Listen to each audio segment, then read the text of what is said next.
Estamos nuevamente aquí con ustedes dándoles gracias al Señor porque estamos en la parte muy importante de la enseñanza.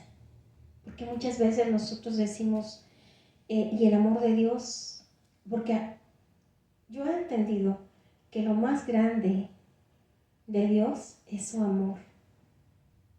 Porque el amor de Dios nos ayuda a funcionar. ¿Qué es lo que hace el amor de Dios? Produce gozo. ¿Qué es lo que hace la orfandad, la falta de amor, el desamor? Produce dolor, produce resentimiento, produce ira, produce odio. Pero el amor de Dios produce gozo, produce paz, produce paciencia, bondad, benignidad, mansedumbre, templanza. Todo eso es lo que produce el amor de Dios. Entonces, para poder cumplir el mandamiento de amar al hermano, nosotros sí o sí necesitamos tener el amor de Dios. Amén. Para tener una vida plena aquí en la tierra, necesitamos el amor de Dios. Nos puede faltar muchas cosas, pero si el amor de Dios no nos falta, estamos gozosos. No necesitamos grandes cosas. ¿Por qué? Porque su amor lo llena todo. Estamos felices y contentos. Felices y contentos. Entonces vemos aquí, estamos estudiando ahorita 2 Corintios 3:18 que dice, vamos a leerlo otra vez, por tanto nosotros todos mirando a cara descubierta como en un espejo la gloria del Señor, somos transformados de gloria en gloria en la misma imagen como por el Espíritu del Señor. Entonces aquí vemos que el Señor se va a manifestar. ¿A quién se va a manifestar? A nosotros que ya somos hijos de Dios y que aún no se manifiesta lo que hemos de ser porque estamos en un proceso. Pero dice que lo vamos a mirar a cada descubierta porque Él prometió que si lo obedecíamos, si le demostrábamos que lo amábamos, iba a venir el Padre y nos iba a amar, iba a venir y nos iba a amar, y Él dijo que se iba a manifestar a nosotros. Entonces, ¿qué quiere decir? Que se manifieste así, literal, que lo vamos a ver en el Espíritu. Y cuando lo vemos y vemos su cara, cuando vemos su cara y lo vemos a Él, yo en 2 ocasiones lo vi en visión de sueño, y yo no era cristiana, ni sabía que era Él. Hasta después me di cuenta. Pero su amor es tan grande que te envuelve. Yo todavía pienso en Él, en eso que yo sentí, y lo vuelvo a sentir. Porque su amor es un amor que te envuelve, un amor que te llena, un amor que dices, lo único que quiero eres tú. En una ocasión yo le estaba pidiendo algo, yo no era cristiana, pero Él se manifiesta a sus hijos aún antes. Y Él en una visión de sueño me mostró, ¿quieres esto? ¿O quieres esto? Y lo segundo que me mostró fue Él. Y yo lo sentí ese amor tan grande que yo dije, quiero esto. Yo no sabía que era Él hasta después de años. Yo me di cuenta que era Él, el Señor Jesús, porque Él es el mismo amor. Entonces, cuando Él se manifieste a nosotros, cuando Él se nos presente en el Espíritu, viéndolo como dice aquí, a cara descubierta, Él nos transforma con su amor, porque lo podemos percibir en toda la extensión de su palabra. Y entonces dice aquí que lo vamos a ver como en un ¿qué? Como en un espejo. Fíjense, como en un espejo, la gloria del Señor, porque el Señor Jesucristo es la gloria, es la misma gloria. Y entonces, ¿qué dice aquí? Como en un espejo, la gloria de Dios, somos transformados de gloria en gloria a la misma imagen como por el Espíritu del Señor. ¿Qué perdimos en el huerto? El hombre, ¿qué fue lo que perdimos? ¿Qué fue lo que perdió el hombre en el huerto del Edén? la imagen de Dios. La paternidad. La imagen de Dios. Entonces nosotros necesitamos ser la imagen de Dios. ¿Qué quiere decir eso? Que mi ADN es el mismo ADN de Dios. Y cuando tenemos ese ADN de Él, ya somos ¿qué? Hijos. Nosotros podemos decir yo soy hijo de Dios, pero si mi ADN no es el de Dios, no es ese amor, gozo, paz, paciencia, entonces, ¿seré hijo de Dios yo? No. O sea, porque una de las características de los hijos es que se parecen ¿a quién? Al Padre. Nos vamos a ir nuevamente a Primera de Juan. Primera de Juan. 3:3.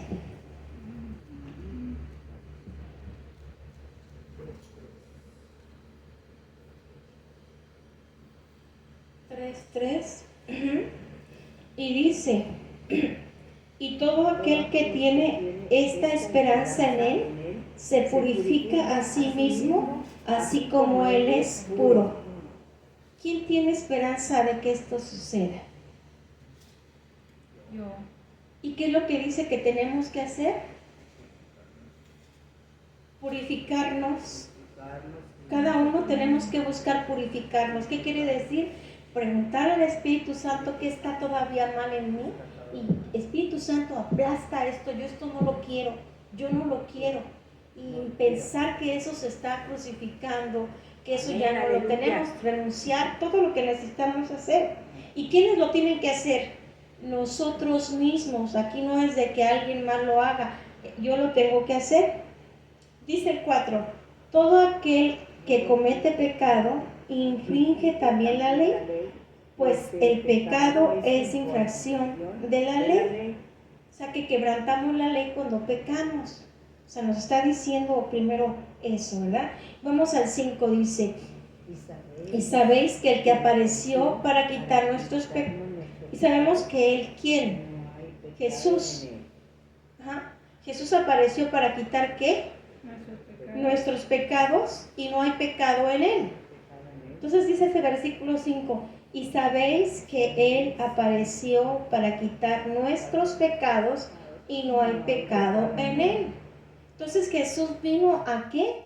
A una de las cosas que vino fue a pagar por nuestros pecados. Eso es lo primero que nosotros recibimos de Él, que Él vino a pagar nuestros pecados. Dice el 6, todo aquel que permanece en Él no peca. Todo aquel que peca no le ha visto ni le ha conocido. Entonces, ¿qué significa ese? Todo aquel que permanece en Él. Él es, Jesucristo es la misma palabra. Vamos a decir, Jesucristo es la palabra de Dios. Entonces, si permanecemos en Él, quiere decir que permanecemos ¿en qué? En su palabra. ¿Y qué nos dice la Biblia? Que todo aquel que peca comete una infracción. Sí que no, y que Jesús vino a pagar por nuestros pecados para que nosotros ya no pequemos. Él vino y nosotros dijimos, si yo tomo el sacrificio que hizo mi Señor Jesucristo en la cruz del Calvario, y le pido que entre a morar a mi corazón, que sea mi Señor y mi Salvador, y que me lave de todos mis pecados. Y entonces Él dice, claro que lo hago, pero ya no nos pertenecemos a nosotros. ¿A quién le pertenecemos ahora? A Él. Porque Él pagó precio de sangre, ¿por quién? Por nosotros. Por nosotros. Entonces Él pagó por nuestros pecados para que nosotros ya no pequemos.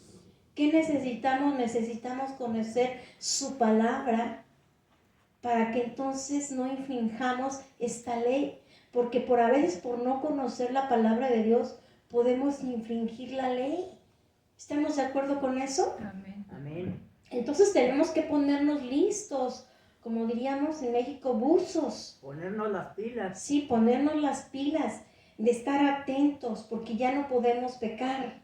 Ahora dice, todo aquel que permanece en Él no peca, todo aquel que peca no le ha visto ni le ha conocido. Ahora, aquí hay algo muy importante que necesitamos entender. Si, por ejemplo, yo en un momento de que me enojo o en un momento de debilidad cometo un pecado y después me siento terriblemente mal y le pido perdón y le digo, Señor, perdóname, ayúdame a no volver a cometer este pecado. ¿Estoy pecando ahí? ¿Eso es pecado? Pues no. Eso es un error, cometer un error. ¿Ok? Pero si yo soy una persona que digo, voy a hacer esto, voy a mentir y voy a decir esto para que suceda aquello y para que esto y para que no sé qué, que yo esté planeando pecar, eso es práctica de pecado. Yo en un momento de debilidad me puedo resbalar, puedo hacer algo que no es correcto, puedo pecar y es una equivocación, pero después al poquito tiempo me doy cuenta y le digo, perdóname, Padre, y me siento terriblemente mal. Eso no es práctica de pecado. Pero pecado es cuando yo practico, como decía una persona, que la hermana decía, le voy a pegar a mi hermano y después le voy a pedir perdón a Dios. Al fin que Él perdona todo. No, ahí tú ya estás planeando cometer una fechoría y después vas a decir que vas a pedir perdón y eso ya es práctica de pecado. Y en Hebreos dice que eso es como pisotear la sangre de Jesús. ¿Sí? Entonces dice el 7, hijitos, nadie os engañe, el que hace justicia es justo como Él es justo. Cuando nosotros hacemos justicia es porque nosotros hemos alineado nuestra justicia a la justicia de Él. Por ejemplo, antes yo decía, no, si alguien me hace algo, pues yo tengo derecho de irle a hacer lo mismo. Pero ¿qué me dice la palabra de Dios? Que no, yo no puedo ir a hacerle lo mismo a esa persona, porque entonces yo ya estoy pecando contra Dios y contra esa persona. Yo se lo tengo que poner al Señor y a lo mejor tengo que orar en contra de lo que está operando en esa persona, pero no tengo que ir en contra de esa persona. Entonces, ahí vemos que ya nos alineamos a la justicia de quién, a mi justicia o a la justicia de Él. A la justicia de Él, ahí ya nos alineamos a su justicia. Dice el 8, el que practica el pecado es del diablo, porque el diablo peca desde el principio. Para esto apareció el Hijo de Dios, para deshacer las obras del diablo. Entonces, el que practica el pecado, el que planea hacer las cosas mal, ¿de quién es hijo? Del diablo. Aunque esté en una congregación, si una persona está planeando hacer algo malo, eso ya es práctica de pecado y esa persona no es de Dios. Y eso es lo que está diciendo aquí el apóstol Juan, que esa persona no le pertenece a Dios aunque esté en una iglesia. ¿Ok? Y luego dice el 9, todo aquel que es nacido de Dios no practica el pecado, porque la simiente de Dios permanece en él y no puede pecar porque es nacido de Dios. ¿Se acuerdan cuando les dije que nosotros teníamos que luchar para que la genética de Dios, la simiente de Dios se fortaleciera en nosotros? Porque cuando nosotros recibimos al Señor Jesucristo, tenemos la simiente del diablo, tenemos esa iniquidad, esa genética, esa simiente del mal dentro de nosotros, que fue infectado el hombre en el huerto del Edén. Y entonces cuando llegamos a Cristo hay una lucha entre la naturaleza que tenemos ahí, esa naturaleza carnal, y la nueva naturaleza, la nueva simiente que entra a mí, que es el Espíritu de Dios, cuando yo recibo al Señor Jesucristo. Y de ahí va a empezar una lucha entre las dos. ¿Y quién es el que le va a dar el gane? Yo decido si le doy el gane al Espíritu de Dios o me sigo dejando llevar por mi carne, por esa simiente del diablo. Por eso dice aquí que esos son, como dice, el que practica el pecado es del diablo. O sea, no es hijo de Dios, es hijo del diablo. Sí, porque ya conocen la palabra, pero siguen haciendo las cosas mal. Esas personas que hacen eso no quieren obedecer a Dios. Son personas que ya practican el pecado y que no se puede decir que son hijos de Dios porque no son hijos de Dios.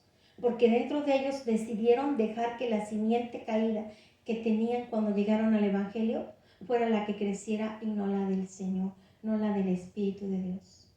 Estuvimos hablando en clases pasadas que soy yo la que tengo que luchar en contra de eso que está dentro de mí, para que entonces el Espíritu de Dios se fortalezca, la simiente de Dios se fortalezca, y es cuando yo nazco de Él. Amén. Dice el 10, en esto, sí llegamos al 10, ¿verdad? No, estamos en el 9.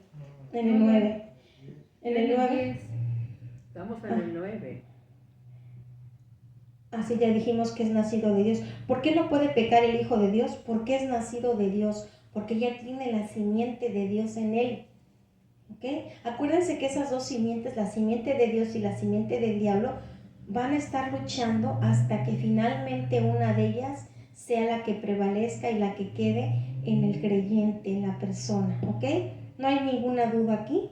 No. Dice en el 10, en esto se manifiestan los hijos de Dios y los hijos del diablo. Todo aquel que no hace justicia y que no ama a su hermano no es de Dios. Entonces, ¿qué tenemos que hacer para ser hijos de Dios? Hacer la justicia de Dios y amar al hermano. ¿Ok? Entonces vemos que aquí terminamos con esta enseñanza y que es muy importante que nosotros entendamos que las características de los hijos de Dios son las que tienen que estar dentro de nosotros. Vamos a hacer una oración. Vamos a hacer una pequeña oración ahora.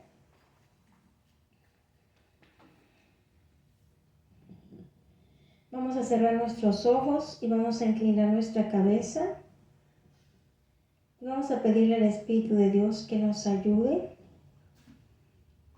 Vamos a decirle, en el nombre de Jesucristo, Espíritu de Dios, ayúdame a purificarme a mí mismo. Muéstrame todo aquello que tengo que quitar de mi vida. Muéstrame todo aquello que no te agrada a ti. En el nombre de Jesucristo, ayúdame a entender todo lo que tengo que dejar. Te pido que a través de revelaciones de sueños me muestres todo lo que está mal, todo lo que tengo que dejar.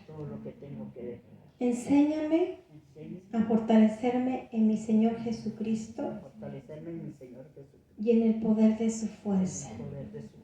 Y vamos a decir, yo me fortalezco en mi Señor Jesucristo y en el poder de su fuerza.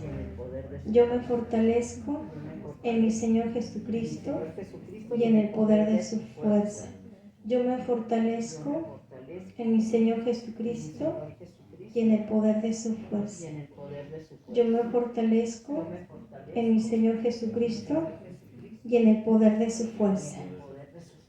Y vamos a decirle, Señor Jesús, yo creo que tú puedes manifestarte a mí para que yo sea transformado a través de tu gloria y vaya de gloria en gloria en ti. Y ahora vamos a quedarnos un momento ahí y vamos a decir, Jesús en mí y yo en Jesús, unidos en un mismo espíritu junto con el Padre. Jesús en mí y yo en Jesús, unidos en un mismo espíritu junto con el Padre. Jesús en mí y yo en Jesús, unidos en un mismo espíritu junto con el Padre. Jesús en mí y yo en Jesús, unidos en un mismo espíritu junto con el Padre. Vamos a decirle, te alabamos y te bendecimos, Padre, a ti sea toda la honra, la gloria y la alabanza. Santo, santo, santo eres tú, Señor Jesucristo. Te alabamos, te bendecimos. Recibe la honra, la gloria y la alabanza de tu pueblo, de tu iglesia, de tus hijos. Hoy vamos a quedarnos un momento ahí. Él ya se hizo uno con nosotros. Y vamos a pensar, yo quiero verlo a cara descubierta, a cara descubierta. Yo quiero verlo como en un espejo. Tu palabra dice, Señor, que tú te ibas a manifestar a los que te amáramos, a los que demostráramos que te amamos. Y yo te pido que te manifiestes a mí. Piensa que Él te está mirando. Piensa que Él te está mirando y cree que Él se puede manifestar a ti. Quizás no lo puedas ver, pero cuando tú sientes su presencia, Él se está manifestando a ti.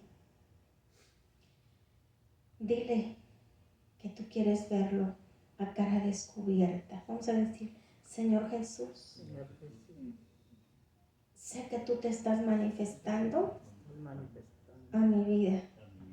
Y yo te pido Yo te pido que yo pueda verte que pueda ver a cara descubierta, para descubierto como en un espejo, como en un espejo, para que tu gloria para que tu gloria me transforme y yo me pueda manifestar como ese hijo de Dios.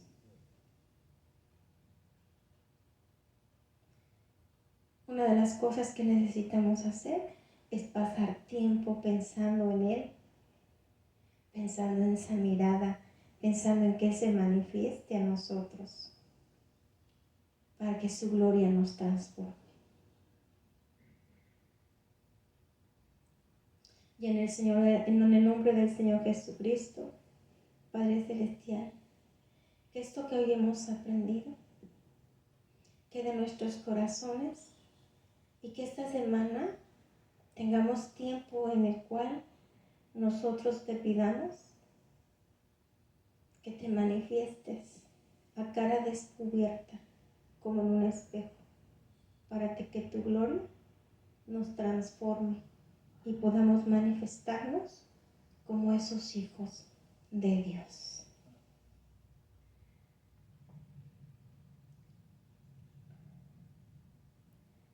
Te damos gracias, Padre, por este tiempo y por esta palabra que tú has ministrado en este lugar. En el nombre poderoso de nuestro Señor Jesucristo, te damos gracias. Amén.